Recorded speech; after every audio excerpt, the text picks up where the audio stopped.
Hello everyone. मैं हूं सूर्य कौशल और आज मैं आपके लिए लेकर के आया हूं एक नया वीडियो लाइट चैप्टर का। ये हमारा फोर्थ वीडियो है इस चैप्टर का और इसके पहले 3 जो वीडियोस हैं उनके लिंक हमारे डिस्क्रिप्शन बॉक्स में गिवन हैं। तो आप अगर उस वीडियोस को नहीं देखे हैं तो एक बार जा कर के ज़रूर देखें। तो आज मैं डिस्कस करने वाला हूँ मिरर के बारे में। मिरर क्या होता है, मिरर कितने टाइप का होता है, प्लेन मिरर क्या होता है, कॉनकेव मिरर क्या होता है, कॉन्वेक्स मिरर क्या होता है, इन सारी चीज़ों के बारे में बहुत ही डिटेल वे में मैं आपको बताने वाला हूँ। तो आइए देखते हैं मिरर क्या होता है। What do mean by mirror? तो कह सकते हो कि जब भी किसी ग्लास को अगर हम सिल्वरी कोटेड कर दें, सपोज कर लो ये हमारा ग्लास है, इस प्लेन ग्लास को अगर हम एक साइड से सिल्वरी कोटेड कर दें और उस सिल्वरी कोटेड पेंट को बचाने के लिए एक ऊपर से कोई भी एक पेंट का लेयर बना दिया जाता है और उस कंडीशन पे कह सकते हो हमारा मिरर तैयार हो गया। तो किसी भी प्लेन ग्लास को या कर्व ग्लास को, किसी भी ग्लास को अगर हम सिल्वरी कोटेड कर देते हैं एक साइड से तो वो ग्लास मिरर बन जाता है। कहोगे सर सिल्वरी कोटेड ही क्यों करते हैं? क्योंकि जो सिल्वर होता है वो बेस्ट रिफ्लेक्टर होता है और कह सकते हो जब सिल्वर कलर का कोटिंग किया गया होगा तो वहाँ पर रिफ्लेक्शन बहुत ही अच्छा होगा और सरफेस जब स्मूथ होगा तो कह सकते हो कि इमेज फॉर्म होने में डिफ़िकल्टी नहीं होगी और बहुत ही क्लीन हमें इमेज दिखाई देगा। तो चलिए देखते हैं मिरर कितने तरह के होते हैं। तो जनरली जो मिरर है, मिरर 2 टाइप के होते हैं। मिरर 2 टाइप के होते हैं। पहला है plane mirror, plane mirror,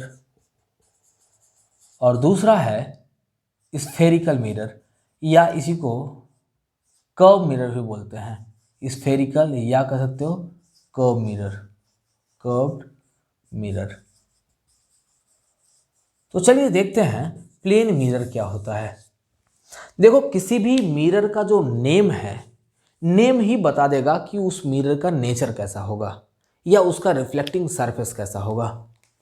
plane mirror यानी कि इसका रिफ्लेक्टिंग सरफेस कैसा होगा? प्लेन में प्लेन होगा।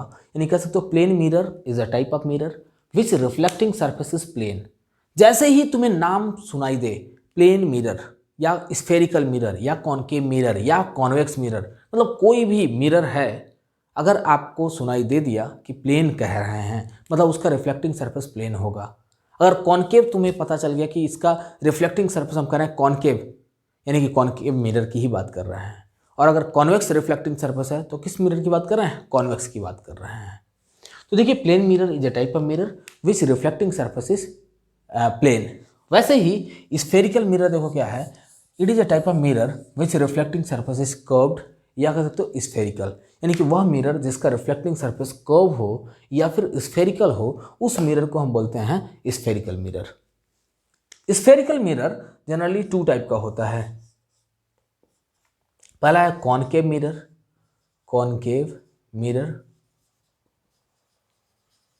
और दूसरा है कॉन्वेक्स मिरर, कॉन्वेक्स मिरर। तो देखिए कॉनकेव मिरर क्या होता है बताते हैं आपको। अभी जस्ट बताया हूं कि इसके नेम से ही डेफिनेशन में पता चल जाएगा कि कौन सा मिरर होता है। तो कॉनकेव मिरर वह मिरर होता है जिसका रिफ्लेक्टिंग सरफेस कॉनकेव हो, और convex mirror is a type of mirror which reflecting surface is convex. Okay, यानी कि कह सकते हो कॉनकेव मिरर का अगर हम यहाँ पे कुछ डायग्राम बनाएं तो ऐसे कुछ डायग्राम दिखाई देगा। जो हमने ये जो डॉट डॉट ऐसे हमने कर दिया, या फिर कह सकते हैं जो लाइनिंग जो हमने बनाया है ये शो कर रहा है पेंट को, यानी कि यहाँ पर कोटिंग किया गया, सिल्वरी कोटिंग किया गया, और ये रहा रिफ्लेक्टिंग सरफेस। ओके, तो रिफ्लेक्टिंग सरफेस कैसा है? कॉनकेव है, तो इस मिरर को हम बोलेंगे कॉनकेव मिरर।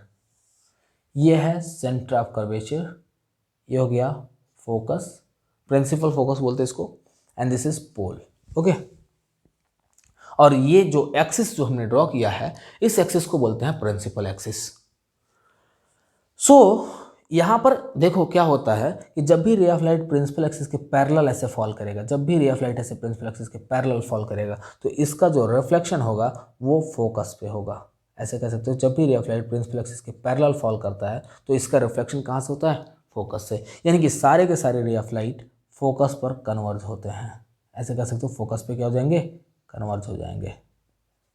ओके, यहाँ पे भी चेक कर लो कि जब भी रे ऑफ लाइट ऐसे प्रिंसिपल एक्सिस के पैरेलल जाएगा तो रिफ्लेक्शन कहाँ से हो जाएगा, फोकस से। यानी कह सकते हो क्या कि जब भी प्रिंसिपल एक्सिस के पैरेलल बीम ऑफ लाइट अगर किसी कॉनकेव मिरर पे फॉल करेगा तो सारे के सारे लाइट इसके फोकस पर कन्वर्ज होंगे।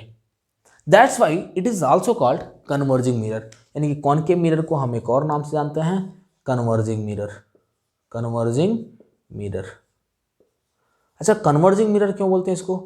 क्योंकि जब भी प्रिंसिपल एक्सिस के पैरेलल अगर बीम ऑफ लाइट इसे फॉल किया तो उनको क्या करेगा, कन्वर्ज करेगा। नेक्स्ट है कॉनकेव मिरर। तो कॉनकेव मिरर क्या होता है, सॉरी कॉन्वेक्स है। कॉन्वेक्स मिरर देखो क्या होता है। Convex mirror is a type of mirror which reflecting surface is convex. यानी कि वह मिरर जिसका रिफ्लेक्टिंग सरफेस कॉन्वेक्स हो उसे बोलेंगे कॉन्वेक्स मिरर। ये रहा इसका centre of curvature, this is focus and this point is pole. Okay, इसकी प्रॉपर्टी होती है जब भी प्रिंसिपल एक्सिस के पैरेलल रे ऑफ लाइट यदि इसमें फॉल करेगा तो यहाँ पे डाइवर्जन होगा। डाइवर्जन होने का मतलब क्या है, ये फोकस से रे ऑफ लाइट ऐसे क्या हो जाएंगे, डाइवर्ज हो जाएंगे। ऐसे रे ऑफ लाइट फोकस से क्या हो जाएंगे, डाइवर्ज हो जाएंगे। तो ये मिरर डाइवर्जिंग मिरर भी कहलाता है।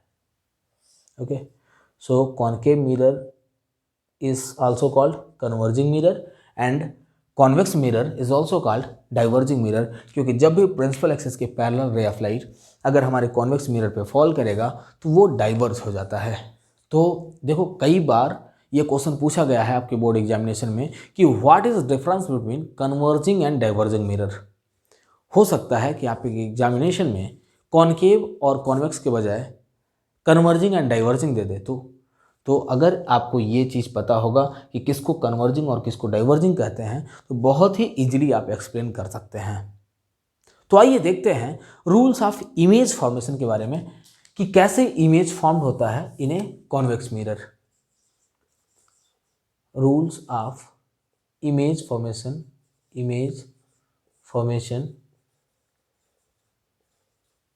इन अ कॉन्वेक्स से पहले देखो कॉनकेव को बता दे रहा हूँ, कॉनकेव को बता देता हूँ उसके बाद में फिर कॉन्वेक्स को बताता हूँ क्योंकि कॉनकेव इधर पहले लिखा हुआ। इन अ कॉनकेव मिरर,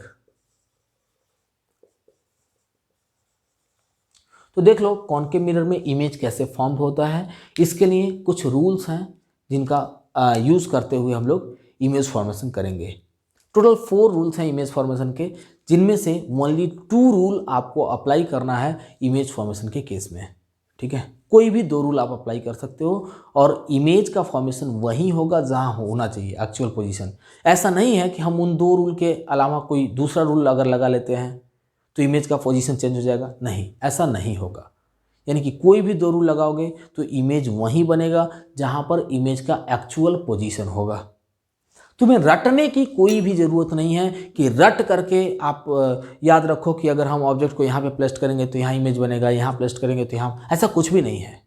बस आपको रूल्स याद होने चाहिए, क्योंकि अगर आपको रूल याद हैं तो ऑब्जेक्ट को कहीं पर भी प्लेस कर दोगे तो आपको इमेज फॉर्मेशन करने में बहुत ही आसानी होगी और बहुत ही ईजिली बता दोगे कि इमेज का कैरेक्टरिस्टिक कैसा है।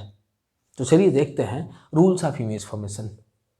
सबसे पहला रूल देखो क्या है, when the ray of light fall parallel to the principal axis, ये हो गया सेंटर ऑफ कर्वेचर, ये हो गया फोकस एंड दिस इज पोल।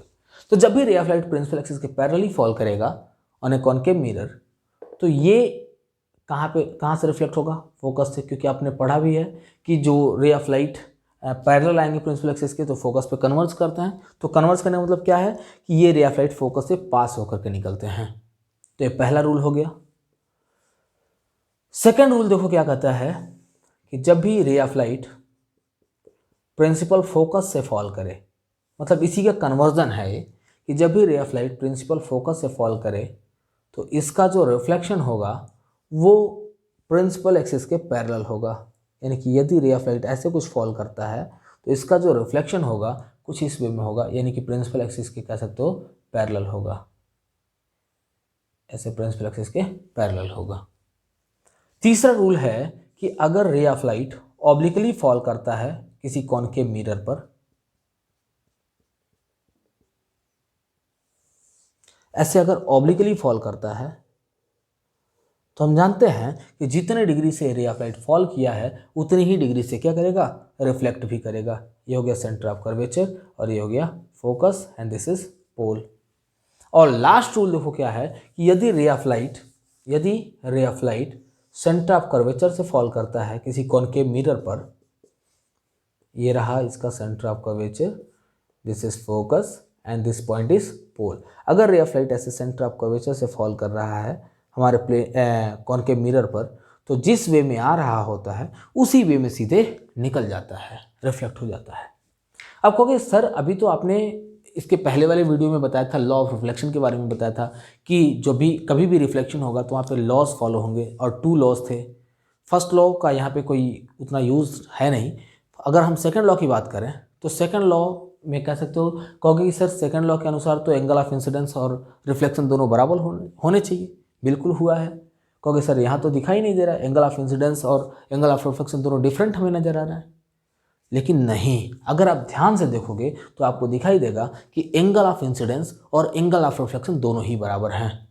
कहोगे कैसे? तो आप पहले नॉर्मल तो ड्रॉ कर लो। नॉर्मल आखिर कहाँ से ड्रॉ करोगे? आप जानते हैं कि किसी भी स्फीयर का जो रेडियस होता है वो उसके सरफेस के ऑलवेज परपेंडिकुलर होता है। और ये जो स्फीयर बनाने के लिए या कह सकते हो स्फेरिकल मिरर बनाने के लिए हम जिस सेंटर का इस्तेमाल किए हैं उस सेंटर से लेकर के इस सरफेस तक का डिस्टेंस वही रेडियस कहलाएगा। यानी कि यहाँ से लेकर के यहाँ तक की दूरी जितनी है उतनी ही दूरी इधर भी होगी, उतनी दूरी यहाँ पे भी होगी, मतलब यहाँ से लेके यहाँ तक, और उतनी दूरी इधर भी होगी, उतनी दूरी यहाँ इस सरफेस तक भी होगी।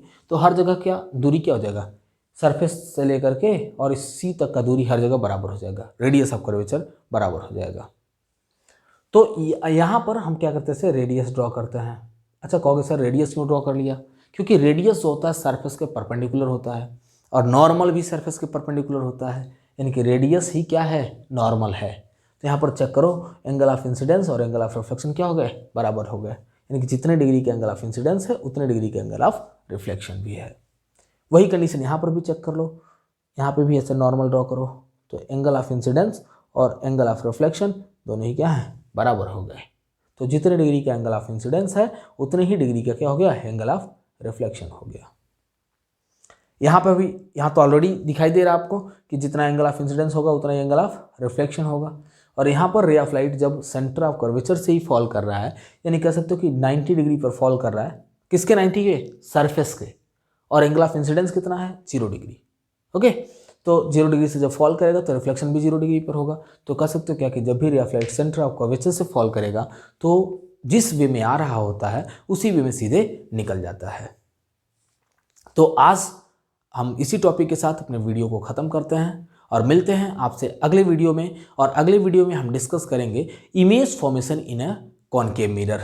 तो अगर आपको हमारा वीडियो पसंद आए तो इस वीडियो को लाइक करें और हमारे चैनल को सब्सक्राइब करें। और फ्रेंड्स, अगर आपको कोई भी टॉपिक समझ में नहीं आ रहा है आपके चैप्टर से रिलेटेड तो उस टॉपिक को भी कमेंट करें, हम कोशिश करेंगे कि उस टॉपिक को जल्द से जल्द समझा दें। Thank you guys.